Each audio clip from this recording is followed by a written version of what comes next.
In this video, I would like to teach you basically what all of these cords are, all the HDMI difficulties, show you some of the just simplest things that we can do, and then go into more of the complex things, even pushing into some more of the really unique characteristics about the soundboard and HDMI and what our computer is capable of. So number one, most important thing to know is this HDMI right here looks like this. This is connected to the projection matrix. So this is going to be directly connected down to this box, which is going to control what goes on your projectors. And this input is going to be plugged into our computer on input 1. So down here you have multiple different inputs in 1, 2, 3, and 4. Input 1 is going to be this cable. So when we click on this cable, whatever this is plugged into is going to be input 1. If you plug this into something different, that will now be input 1. Let's start by just plugging this straight into the computer and seeing what happens. Plugging it straight in. It automatically connects to our projector. Now if I change it to a different input, change it to input 2, it is going to go to something blank, probably the CD player, which is not on, so it'll go black. So that is our strategy of, we have duplicate. We don't want the kids to see as we change between the videos. We don't want to distract them. We're trying to get something else done or go to the next video during the message. We will click it to 2. And once we have it on full screen, we'll turn it back to 1 and hit play.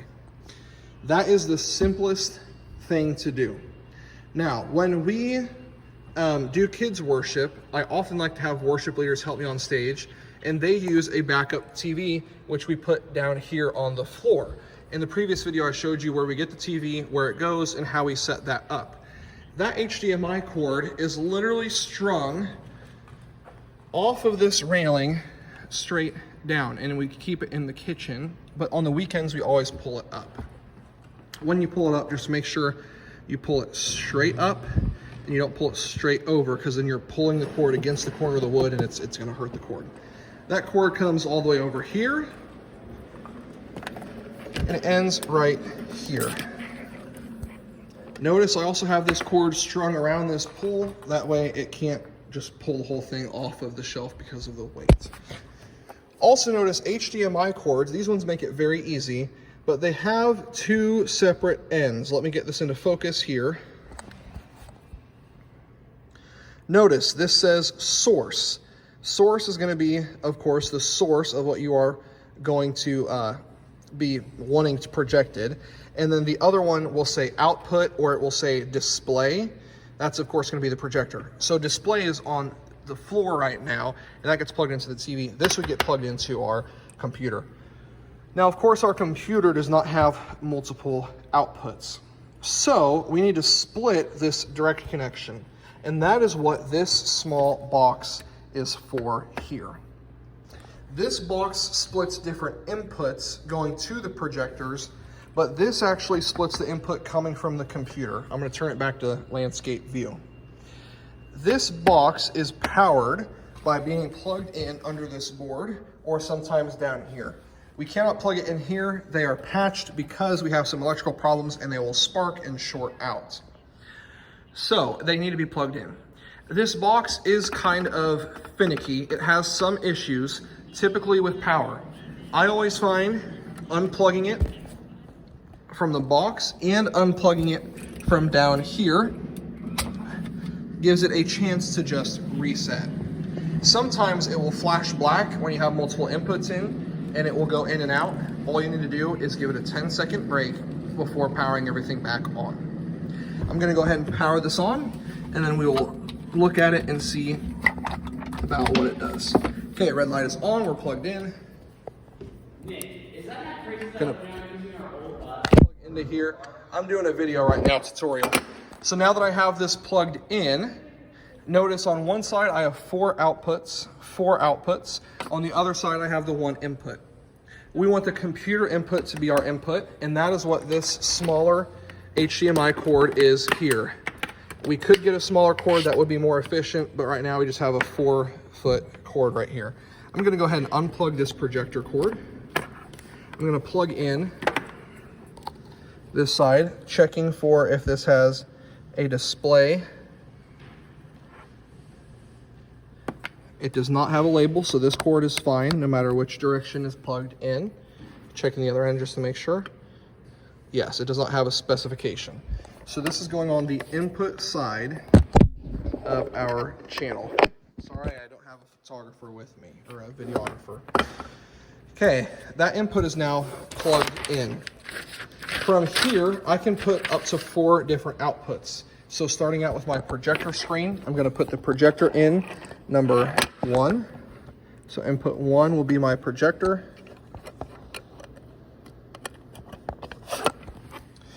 And then input 2.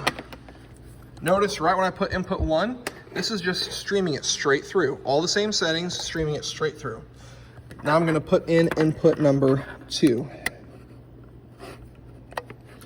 The exact display that you see here is going to that screen, and it is now going through that wire down to my TV, which will be downstairs. Of course, I don't have that plugged in right now. The cool part about this is the green lights will come on. Input is already a green light, meaning the computer's on and it's receiving a signal right here. Channel 1 is receiving a signal. That's our projectors. Projectors are on. Input 2 has no light because I do not have it plugged into a TV that's downstairs. And of course, power has a light. There's one more cable that is up here, and that is this HDMI cable right here. This HDMI moves over to this TV screen that is over here. And this is a backup for an advanced technique. If you would like to do multiple displays, which I'll explain, this TV's purpose is to show whoever is doing sound what is happening on the TV that is on the floor facing the screen or facing the team that's doing worship. So if I'm doing worship lyrics down there, I want to make sure that my TV down here is displaying the right thing. So I'm gonna have this playing exactly what it is. So I can see what the audience sees there, I can see what my stage is seeing from this screen. I'm gonna go ahead and turn this on and plug it in just to show you. So I'm gonna put this into display number 3. Sorry, output number 3.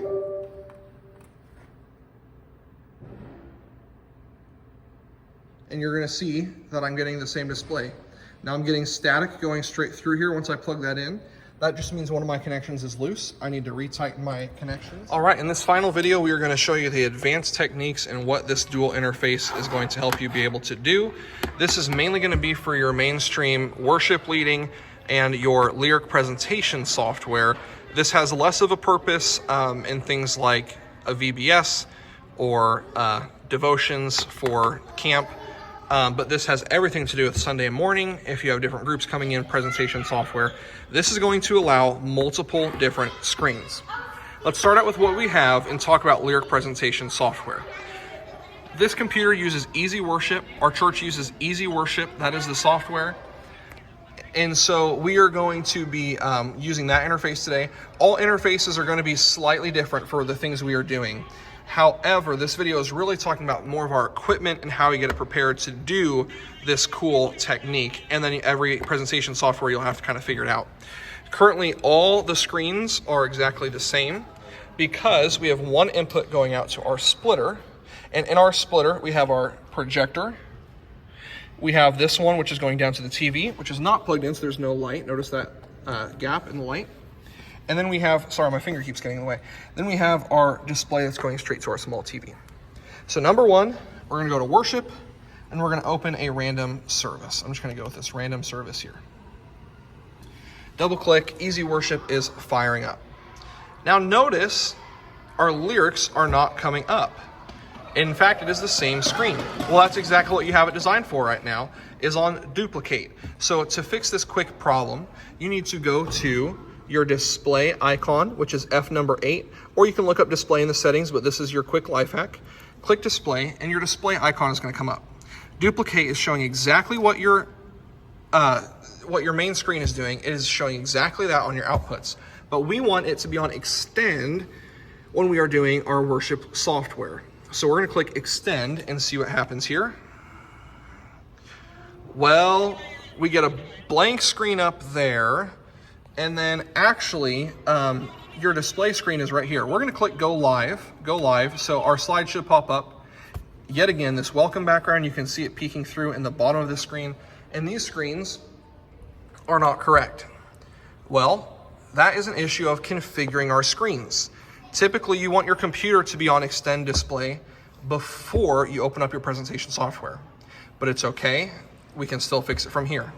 We need to go up to Edit, and we're gonna go down to Options. This is your only area you can open up options. And we now have our output settings. Notice you have main output, alternate output, which everything is black right now. The difference is, right now we only have one output for this computer. So alternate output does not function at all because there is no other way to do that. That is where this nice little piece comes in. But for now, we're focused on our main output. Our output is incorrect. And so we're gonna go to our output monitor, monitor 2 secondary, and I'm gonna change it from whatever it's on to the other option, which is monitor 1. So I'm gonna click monitor 1, and now I'm going to click OK and see if this fixes it.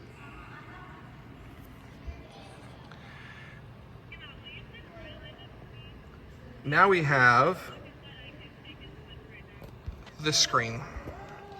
Now this screen is still not exactly what we want because notice it has the current slide and the next slide. And when I click around to different things, it stays that same way. So I need to go back into that same screen. So options, go back to my output screen.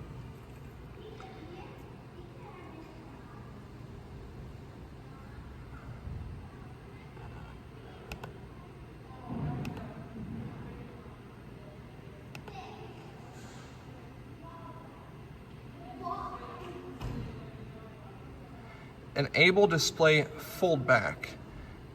I do not want that. This is what it's giving you, the current slide and the next slide. So I need to disable that. And once that is disabled, let's see if it fixes. Okay, the screen has come off. Now I need to go back through and configure this.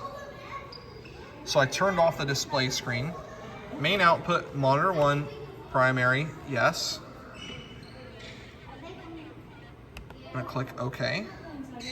Okay, that did not work, so I'm gonna go back through.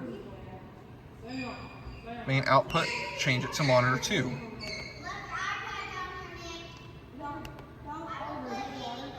Now we have it functioning. So sometimes it takes some back and forth for the computer to kind of figure things out. We had to turn off that second display, and now we're all good. Now this next technique is going to be a little bit more advanced, and we're gonna go to a song for that technique. So I clicked the next song, go live. So now we should be on a song. Oh. Okay, we're on a song. So I can go through here and I have all my lyrics made up. Now these are not designed very well. There's way too many lyrics on a slide, but that's okay for now. You see that that is the same display that's over there. I'm on extend, so my screen here is different. However, you saw that previous display where it had the current slide and the next slide. That is my goal. So my goal is to be able to have one screen that's showing the lyrics and the next slide for my stage performers, and then the other slide to be regular lyrics for the audience up there. So for that, I need to actually split my screens. How I'm gonna do that is by using this device. This device now allows 2 separate outputs rather than splitting the same output into multiple outputs. So I'm gonna plug this into my only free USB. Notice I don't have any here, but this has USBs on it. So I'm gonna plug this into the USB.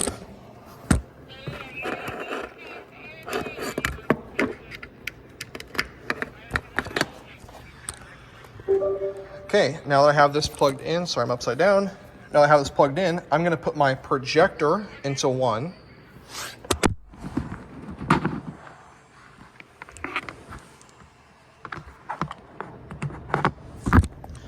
Now remember, this is plugged into this, which is plugged into the computer. So it's all plugged into the computer already. This is just saying this input now is to the projector. So notice the projector, it's keeping all the same things. I didn't even have to do anything to settings. But now, I want these 2 displays. Remember, this is this TV and the TV that's on the floor. I'm still keeping these split. I want these two to both show the same thing so I can see from up here in the booth, from this screen, what's on the bottom screen as well. So I'm going to take this input, which is plugged in the computer, I'm going to move it to this so I can get a separate display.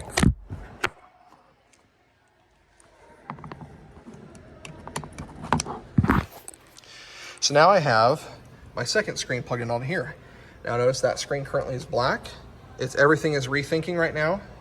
Okay, now I have two different screens. Notice I have my regular lyrics, I have my computer screen to control it, and I have my TV screen. But this is a different display. That is what this thing is going to do. And again, whatever's on this small screen, because I have it rigged, is going to be on that screen downstairs.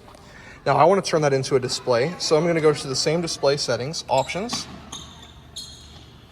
And now when I go to alternate output, I actually would be able to enable support for my second screen. Now I can click that and everything is actually going to pop up. Now what I'm going to do is look at my output monitor. And look, now I have primary, secondary, and monitor 3. Primary we learned is this computer. Secondary we learned was the projectors. And so the third must be the new one. However, since we plug things in here, we don't know that all for sure. We're going to assume that it's number 3. I'm going to click monitor 3.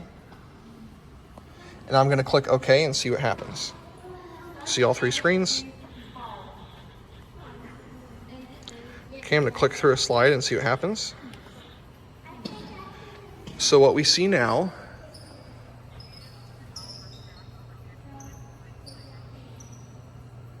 is that these two screens are actually the exact same.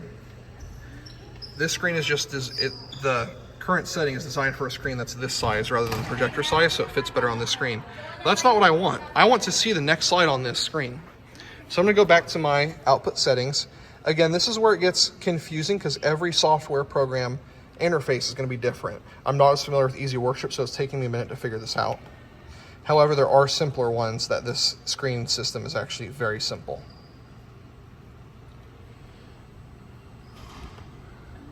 I'm going to go to fold back.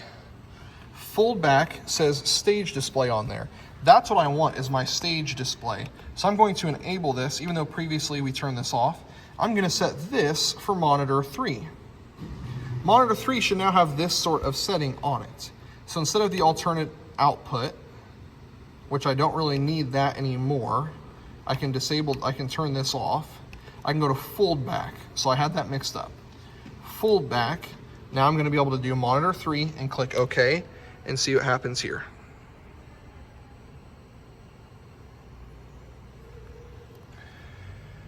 Okay, if I go to this screen, currently I have my verse, which is up there. Good, because I'm telling it I want the verse. But on this screen over here,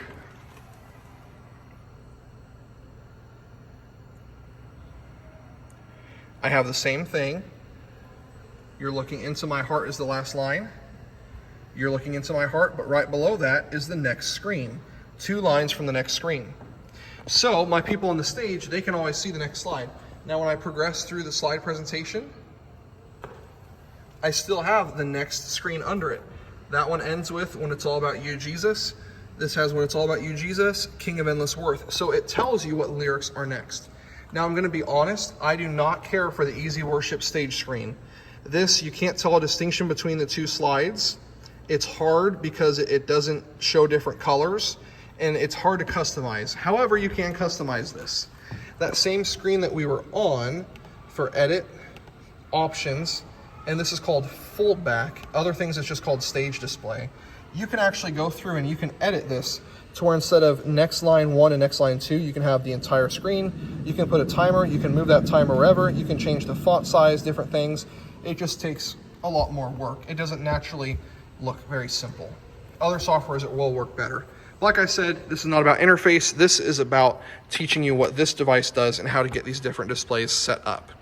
So again, the purpose of this is that your people on stage will be able to see the TV that's downstairs and will know what their lyrics are next. They won't need the music stands in front of them, blocking them from connecting with the audience. They can really feel like they're participating in worship like everyone else rather than having all these things in front of them. And then we call them confidence monitors. Instead of calling them lyric screens, people like to call them confidence monitors because as worshipers, we should kind of be familiar with the songs. We shouldn't be fully reliant on every single word from the page. These are just so that we can have confidence as we lead in worship. We should be familiar with these songs. So these have your lyrics and prepare you for what is next. All right, that is the end of your tutorial. That is everything we need to know about the HDMIs and so on, and that is the full capabilities. Like I said in closing, different interfaces make this process much, much simpler. Easy Worship does have it to where you can figure this out. It can be very useful and beneficial, and we've even done it at this church for a summer. However, there are different softwares, like I said, where you just plug in and go. The settings are perfect, pre-designed, and it's wonderful. All right, there we go.